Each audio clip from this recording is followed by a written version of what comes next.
كازابلانكا كيف هي وبماذا تختلف عن الأجواء في باقي البلدان العربية؟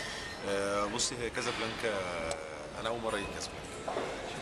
في ميزه هنا ان الشعب فنان بطبعه، تحس ان الناس كلها عايزه تغني، الناس كلها عايزه تتبسط، محدش عايز يعني فاهمه.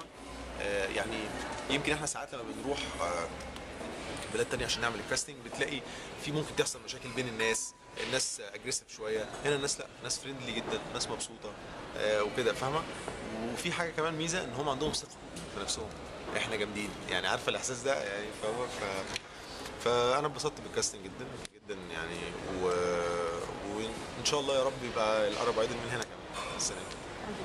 تم اختيارك هذه السنة كمقدم برنامج أرب أيدول. حدثنا عن كواليس هذا الاختيار وإحساسك وأنت تقدم برنامج من أشهر البرامج في العالم العربي. طبعا انا مبسوط بالبروجرام جدا. ان ام بي سي كلموني وقالوا لي ان عايزينك في البرنامج ارب ايدل. برنامج ليه شعبيه زي ما انت بتقولي كده، وبرنامج متشاف كويس جدا. طبعا انبسطت جدا بالفكره، خصوصا ان انا مش عايز اعمل برنامج عشان اعمل برنامج. يعني اتعرض عليا حاجات قبل كده بس مش عايز اعملها للمطلق ان انا ابقى مقدم برامج، انا مش عايز اكون مقدم برامج خالص.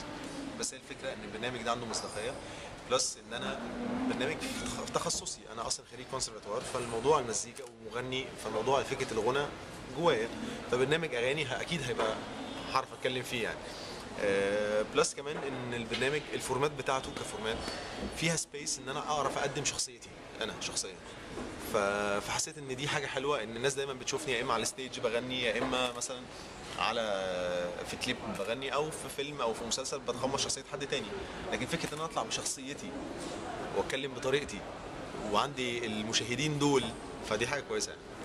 ما تخافش أنه يمكن يأثر هذا الشيء على الوقت الخاص بك في التمثيل وفي الغناء وياخذك منهم شي شويه؟ بصي، هو الوقت اللي احنا بنصور فيه اليومين دول الكاستنج ده وقت ما بنتصور يعني، عاده ما بنعملش فيه حاجه في التمثيل يعني. باحتمال ان شاء الله باذن الله في حاجتين كده يعني بختار ما بينهم عشان رمضان اللي جاي، فنبتدي تصوير في نص واحد ان شاء الله يعني. ما تتوقع الجمهور يعني واش يتقبلك ولا ما يتقبلكش؟ والله اتمنى ان هم يتقبلوني يعني فاهمه، بس يعني عارفه بيبقى في مؤشرات كده الى حد ما. يعني اول حاجه انت بتقيسيها على مدى تفاعل الناس اللي موجوده معاكي في الكاستنج، بيتفاعلوا معايا ازاي. فالحمد لله التفاعل كان كويس جدا جدا يعني، سواء اللي عملناه في مصر او في المغرب.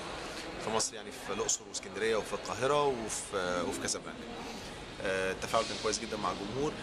الدايره الاولانيه اللي هي الجمهور اللي جوه الكاستنج، جاء الدايره الثانيه بالنسبه لي اللي هم الناس القائمين على العمل، المخرج، مدير التصوير، البروديوسر، كده يعني. كل القناه نفسها تحس ان لما بيجي لهم فيدباك من اللي انا بعمله، فالحمد لله برضو رد الفعل بتاعهم كان كويس جدا والناس مبسوطه بالشغل اللي انا بعمله.